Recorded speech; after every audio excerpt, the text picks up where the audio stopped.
السلام علیکم ورحمۃ اللہ تعالیٰ وبرکاتہ۔ محترم المعزز سامعین کرام، آپ اکثر یہ جملہ سنتے ہوں گے کہ آپ انسان ہیں یا مسلمان، یعنی پہلے آپ کیا ہیں؟ پہلے آپ انسان ہیں یا پہلے آپ مسلمان ہیں؟ یا آپ سے کہیں گے کہ پہلے ہیومن یعنی انسان بنو، بعد میں مسلمان، اور یہ سیکولرز کی عوام الناس کو پھانسنے کی ایک خوشنما دلیل ہے۔ آپ ان سے پوچھئے کہ اچھا بتاؤ، مسلمان ہونے سے قبل انسان ہونے کا کیا مطلب ہے؟ دیکھیے، مسلمان ہونے کا مطلب یہی ہے نا کہ میں اصلاً و حقیقتاً خدا کا بندہ ہوں۔ بتائیے، کیا میری اس حقیقت سے ماورا اور ماقبل بھی کوئی ایسی حقیقت ہے کہ جس کا آپ مجھ سے اقرار کروانا چاہتے ہیں؟ دراصل یہ بات کہنے والوں کی عظیم ترین اکثریت کو اس بات کا مطلب ہی معلوم نہیں ہوتا۔ میں کون ہوں؟ فی زمانہ اس کے دو غالب جواب ہیں۔ ایک یہ کہ میں خدا کا بندہ یعنی مسلمان ہوں، دوسرا یہ کہ میں آزاد اور قائم بالذات ہوں۔ مسلمان ہونے سے قبل انسان ہونے کی دعوت کا اصل مطلب اسی بات کا اقرار کروانا ہے کہ میں اصلاً آزاد ہوں۔ پھر یہ جو خود کو مسلمان وغیرہ سمجھا جاتا ہے، تو اس آزاد ہستی کے اپنے ارادے کے تحت اختیار کردہ اپنی ذات کے بارے میں کچھ تصورات ہیں جو اصل حقیقت نہیں۔ اصل حقیقت میرا وہ ارادہ ہے جو حقیقت تخلیق کرتا ہے۔ خوشنما باتیں کر کے لوگوں کو کیوں گمراہ کرتے ہو؟ اپنا سچ کھل کر بتاتے کیوں نہیں؟ یہ بات اچھی طرح، بہت ہی اچھی طرح سمجھ رکھنی چاہیے کہ انسان ہونا میری اصل نہیں ہے، بلکہ خدا کا بندہ ہونے کی ممکنہ صورتوں میں سے بس ایک صورت ہے۔ میرے وجود یعنی ہونے کی امکانی صورتیں یہ تھیں کہ میں درخت ہوتا، جانور ہوتا، پہاڑ ہوتا، پتھر ہوتا یا پھر فرشتہ و جن، مگر میں کچھ بھی ہوتا، اپنے وجود کی ہر امکانی صورت میں خدا کا بندہ یعنی مخلوق ہی ہوتا۔ اس کائنات میں میرے وجود کا ایسا کوئی امکان نہیں ہے جہاں میں اصلاً خدا کے بندے کے ماں سوا کچھ اور بھی ہوتا۔ انسان ہونا میری اصل نہیں، بلکہ میرے لیے ایک حادثہ ہے، اس معنی میں کہ خدا نے جس حال میں چاہا مجھے پیدا کیا، اور وہ مجھے انسان بنانے پر مجبور نہ تھا، یہ محض اس کا فضل ہے۔ بس یہ سوال کہ اصلاً مسلمان ہو یا انسان، تو اس کا بالکل واضح جواب ہے کہ اصلاً اور حقیقتاً میں خدا کا بندہ یعنی مسلمان ہوں، اور حادثاتی طور پر انسان ہوں۔ میں لازماً خدا کی بنائی ایک مخلوق ہوں، نہ کہ اس سے ماورا کوئی ہستی۔ اپنے انسان ہونے کو ڈیفائن کرنے کا اس کے علاوہ میرے پاس کوئی دوسرا حوالہ نہیں، سوائے اس کے کہ میں خود مختاریت کا دعویٰ کروں۔ میں کون ہوں؟ اس سوال کا جواب میں جو ہی خدا کے حوالے کے بغیر دینے کی کوشش کرتا ہوں، میں لازماً خود کو خدا سے ماورا اور ماقبل وجود فرض کر لیتا ہوں، اور یہی الحاد کی بنیاد ہے۔ خدا کا وجود میرے شعور انسانیت سے ماقبل ہے۔ لا الہ الا اللہ اسی بات کا اقرار ہے۔ مسلمان بننے سے قبل انسان بنو، اسی کلمے کا انکار ہے کہ لا الہ الا الانسان۔ پھر جب یہ واضح ہو چکا کہ میری اصل انسان ہونا نہیں بلکہ خدا کا بندہ مسلمان ہونا ہے، تو مناسب معلوم ہوتا ہے کہ اب ایمان اور کفر کی حقیقت بھی واضح کر دی جائے، نیز یہ بھی بتا دیا جائے کہ خدا کا بندہ ہونا کیوں کر مسلمان ہونے کے ہم معنی ہے۔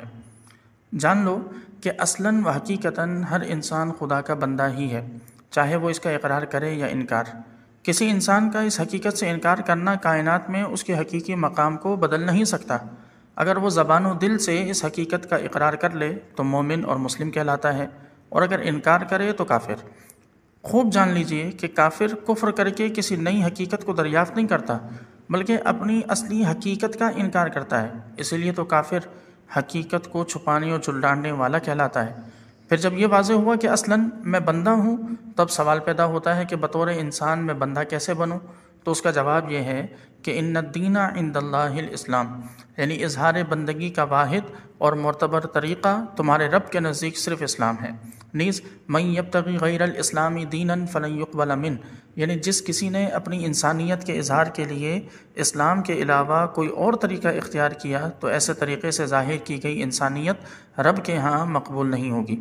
چنانچہ میری انسانیت معتبر ہی تب ہوگی جب میں اسے اپنی بندگی کے اظہار کا ذریعہ بناؤں، اور بندگی کے اظہار کا طریقہ جاننے کا معتبر طریقہ صرف وہ پیغام ہے جسے خدا نے اپنے آخری رسول پر نازل کیا۔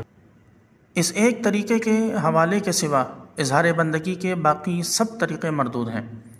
اب جب یہ واضح ہوا کہ میں خدا کا بندہ ہوں، تو خدا کا یہ بندہ میں تنہائی میں بھی ہوں، لوگوں سے تعلقات قائم کرنے کے بعد یعنی پبلک لائف میں بھی ہوں۔ یہ عقلی مخمصہ کسی طور پر قابل قبول نہیں ہو سکتا کہ تنہائی میں بطور انسان تو میں اور میری بیوی خدا کے بندے ہیں، لیکن جو ہی ہم تعلق قائم کر لیتے ہیں تو ہم خدا کے بندے اور اس کی حکم کی اطاعت کے پابند نہیں رہتے۔ ایسی بات صرف ایسا ہی انسان قبول کر سکتا ہے جو عقلی طور پر قلاش ہو چکا ہو۔ میں اگر واقعی خدا کا بندہ ہوں تو اپنی زندگی کی ہر حیثیت میں ہوں، اپنے سے باہر کسی غیر کو مخاطب کرنے کی میرے پاس اس کے سوا اور کوئی بنیاد و حوالہ ہی نہیں، نیز نہ ہی خدا کے نازل کردہ پیغام سے باہر میرے پاس حقوق کے تعین کا کوئی ایسا دائرہ ہے کہ جس میں خود کو رکھ کر میں کسی سے ہم کلام ہو سکوں۔ میں جب بھی کسی کو خطاب کرتا ہوں تو اس بنیاد پر کرتا ہوں کہ اس بابت خدا کا حکم مجھ سے کیا تقاضا کرتا ہے۔ میں جب بھی کسی غیر مسلم کو خطاب کرتا ہوں تو اسی حق کی طرف دعوت دیتا ہوں، نہ کہ اس سے ماورا حقوق کی کسی تفصیلات کے فریم ورک میں ان سے مکالمہ کرتا ہوں۔ چنانچہ میں کسی غیر مسلم کا حق زندگی اس لیے نہیں مانتا کہ ہر انسان کو بطور مجرد انسان کچھ ایسے فطری حقوق حاصل ہیں جن کی پابندی مجھ پر لازم ہے، ہرگز نہیں، بلکہ ایسا اس لیے مانتا ہوں کیونکہ یہ خدا کا حکم ہے جس کی پاسداری مجھ پر لازم ہے۔ حق کے تعین کا حق نہ تو میں اپنی ذاتی زندگی میں رکھتا ہوں اور نہ اجتماعی میں۔ محمد الرسول اللہ کے اقرار کا یہی مطلب ہے۔ اب یہ جو مسلمانیت کے بجائے انسانیت کا حوالہ دیتے ہیں، مناسب معلوم ہوتا ہے کہ ایک مرتبہ ان کی اصل بات، جس کا خود ان میں سے بہت سوں کو بھی ادراک نہیں، آپ کے سامنے رکھ دی جائے۔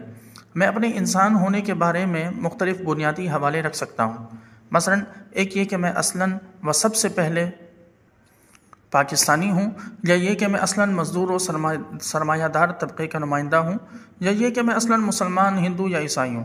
اپنے ذات کے ادراک کے لیے میں جو بھی حوالہ اختیار کرتا ہوں، اس کی بقا اور غلبے کے لیے جد و جہد کرنے کا اخلاقی جواز رکھتا ہوں۔ اب یہ آپ سے کہیں گے کہ تم اصلاً یہ سب نہیں ہو، بلکہ یہ سب تو تمہاری اصل کا اظہار ہیں، تو آپ ان سے پوچھئے کہ بتاؤ پھر اصل میں کیا ہوں؟ تو یہ آپ سے کہیں گے کہ اصل میں تم آزاد اور خود مختار ہستی ہو جسے یہ حق ہے کہ وہ اپنے ارادے سے خیر کو متعین کرے۔ بس مسلمان ہونا یہ اصل نہیں، بلکہ صرف اپنے ارادے کے تحت ایک خیر کو ڈیفائن کر لینا ہے۔